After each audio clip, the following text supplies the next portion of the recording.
Good day, everyone. Today, we will be discussing problem solving involving a simple experiment. Together, let's make learning mathematics fun and easy. This is our last week for mathematics. We have studied and answered about solving routine and non-routine problems in our previous lesson. But this time, we are going to solve routine and non-routine problems for a simple experiment.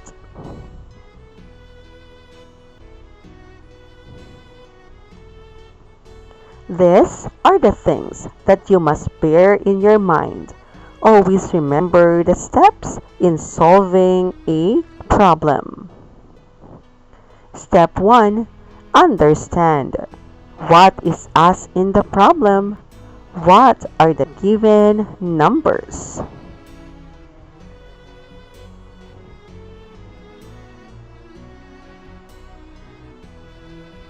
Step 2. Plan. What operation will you use? What is the mathematical sentence?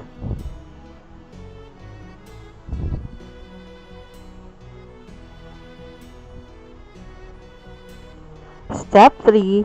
Solve. What is the answer to the problem? How can we solve the problem?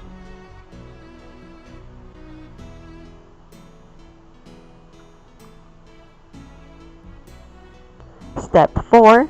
Look back. How can we check that our answer is correct?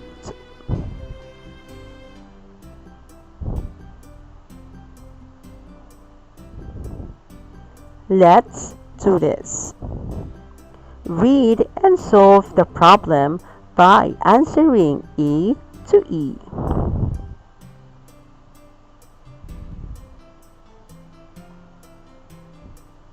Your teacher puts 5 cards numbered 1, 3, 5, 7, and 9 on her desk. Without looking, what is the probability that you will pick a 7 when asked by your teacher to pick one card? What is asked in the problem? The probability that I will pick a number 7.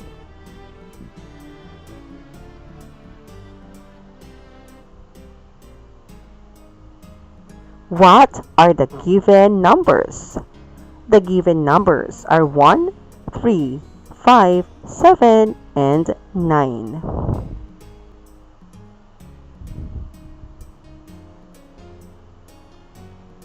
What operation will you use? We have probability E, number of times an event can occur, over total numbers of outcomes.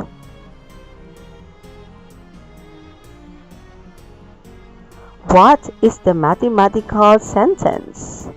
P, our event is 5 equals 1 over 5.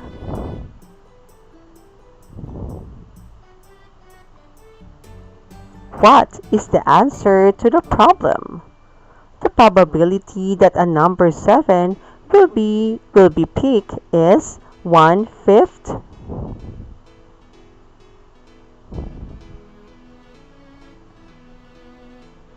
The letters from the word math are placed in a hat.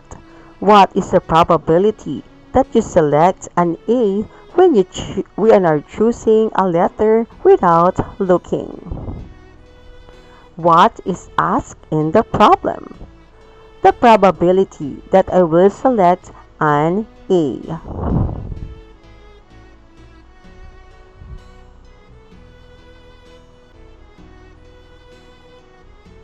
What are the given letters? The given letters are M, A, T, and H.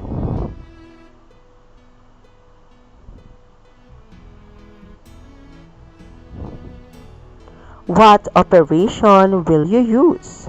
We have probability event equals number of times an event can occur over total numbers of outcomes.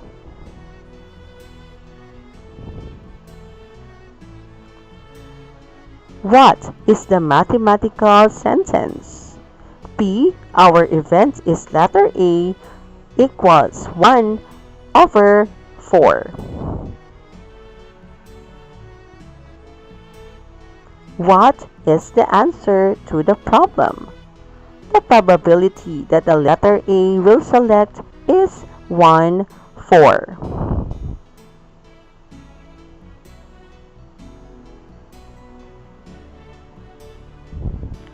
Five boys joined a spelling contest.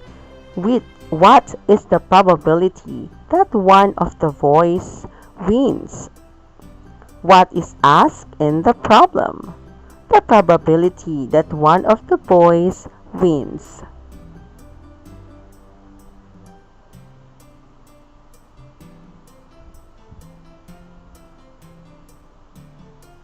What are the given numbers? The given numbers are 5 boys.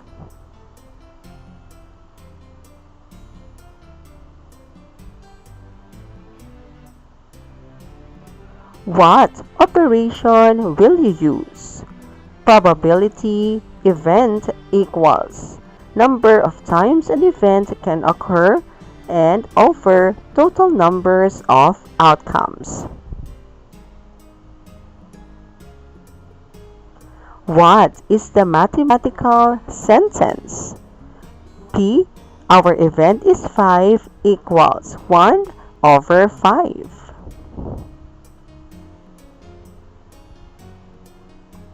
What is the answer to the problem? The probability that one of the boys will win is 1/5.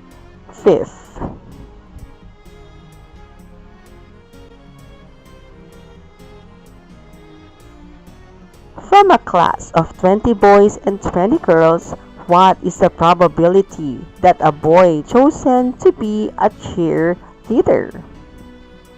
What is asked in the problem?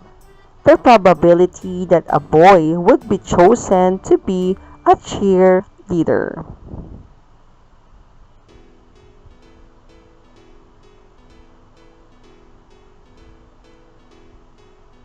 What are the given numbers? The given letters are 20 boys and 20 girls.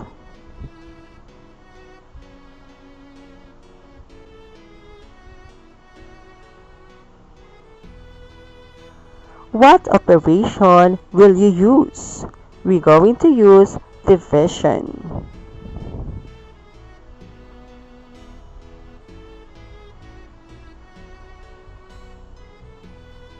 What is the mathematical sentence? 20 divided by 40 equals n.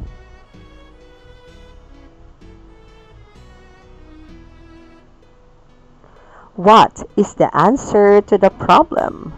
It is 0.50 or 50% probability that a boy would be chosen to be a cheerleader.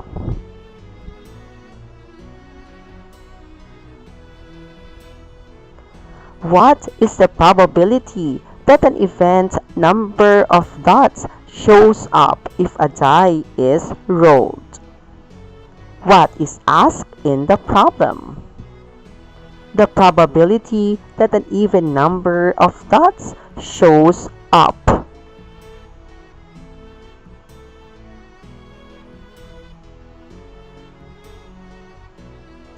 What are the given numbers?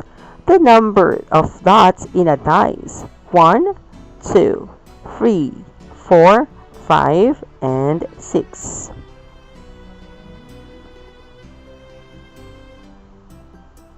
What operation will you use?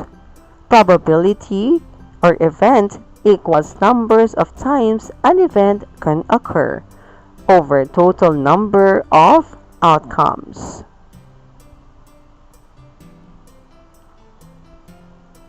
What is the mathematical sentence? Probability our event is 3 over 3 over 6. What is the answer to the problem? The probability that an even number of dots will show up is 3/6.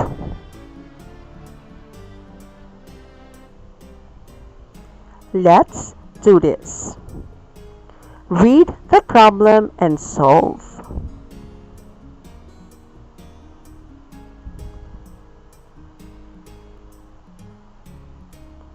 What is the probability that you get a white chip from a box with a 1 black chip, 1 white chip, and 1 red chip? Probability our event is white chip equals 1/3. There is 1/3 probability that you will get a white chip.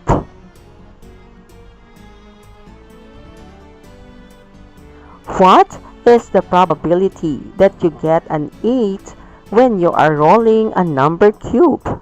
Probability our event is 8 equals 0/6. There is 0 probability that you will get an 8 because a number cube is only up to number 6. From a letter cube, A, B, C, D, E, and F, what is the probability that a B is on top when you roll the cube? Probability our event is B equals 1/6. There is 1/6 probability that B is on top when you roll the cube. Mila and 3 other applicants apply for a job. What is the probability that Mila gets hired? Probability our event is Mila equals 1/4. There is 1/4 probability that Mila will get hired. What is the probability that an odd number of dots that shows up in a die is rolled? Probability our event is 3 equals 3/6. There is 3/6 probability that an odd number of dots will show up. Let's do this. Read the problem and then solve.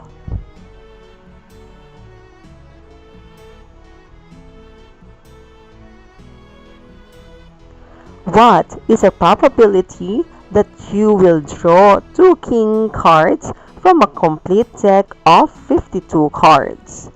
Probability equals 2 equals 4/52. There is 4/52 probability that we will draw 2 king cards from a complete deck of 52 cards.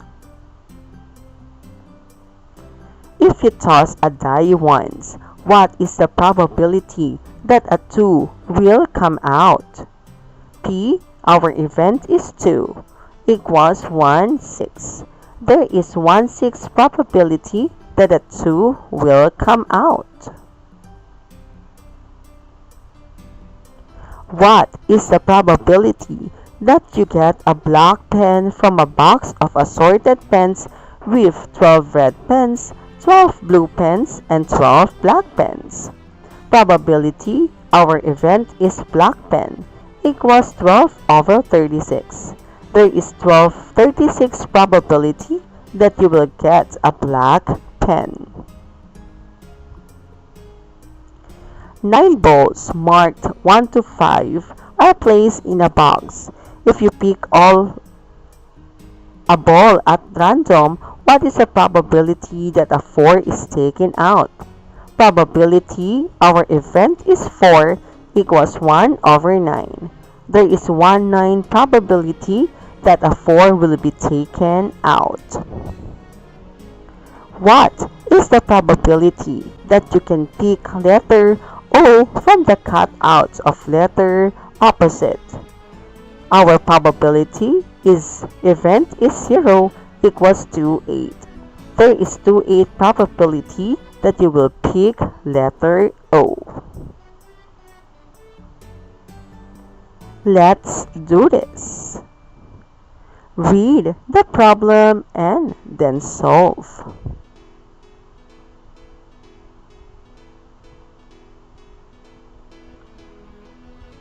A bag contains 5 balls colored red, white, blue, yellow, and green. Without looking, what is the probability that Jane picks a white ball? What is asked in the problem? The probability that a white ball will be picked.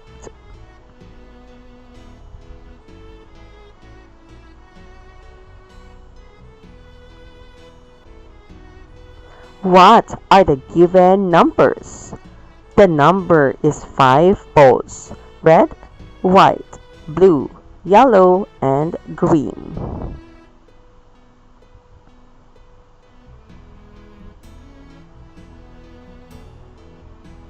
How will you solve the problem? Probability equals our event is white equals 1/5.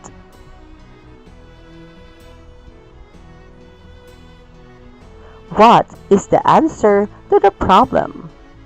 The probability that a white ball will be picked is 1/5.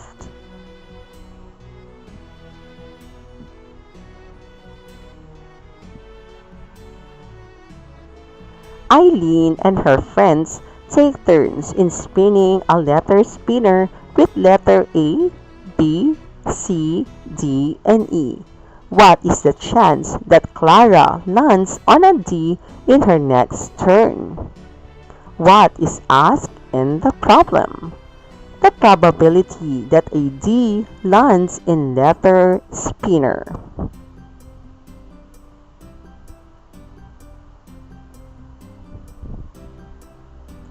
What facts are given? Letters A, B, C, D, and E.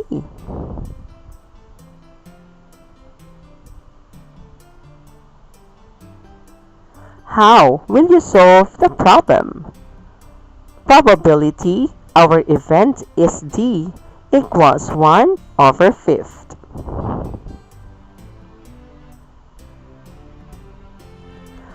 What is the answer to the problem? The probability that a D lands in the letter spinners is 1/5.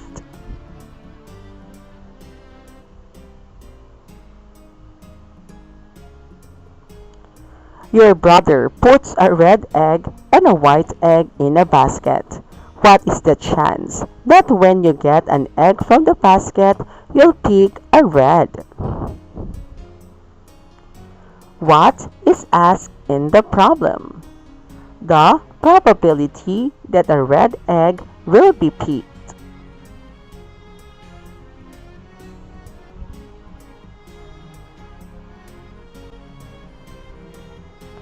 What facts are given?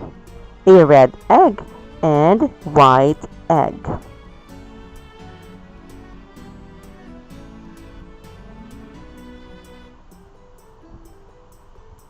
How will you solve the problem?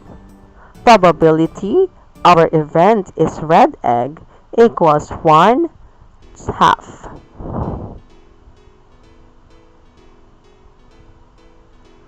What is the answer to the problem? The probability that a red egg will be picked is 1/2.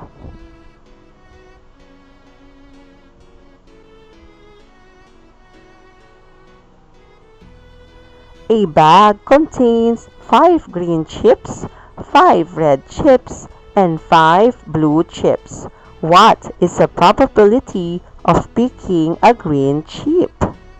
What is asked in the problem? The probability of picking a green chip.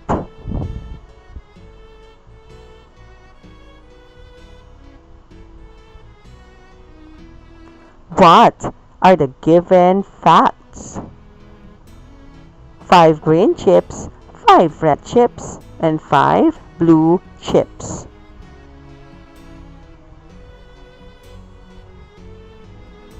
How will you solve the problem? Probability, our event is green chip, equals 5/15. What is the answer to the problem? The probability that a green chip will be picked is 5/15.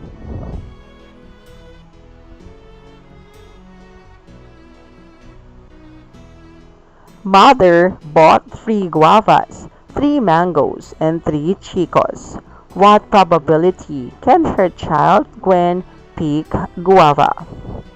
What is asked in the problem? The probability of Gwen picking a guava.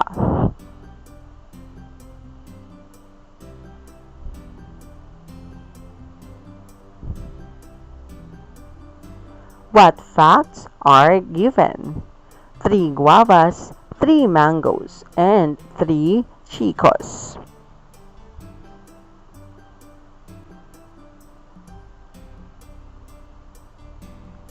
How will you solve the problem? Probability equals guava, or the event is guava equals 3/9. What is the answer to the problem? The probability that a guava will be picked by Gwen is 3/9.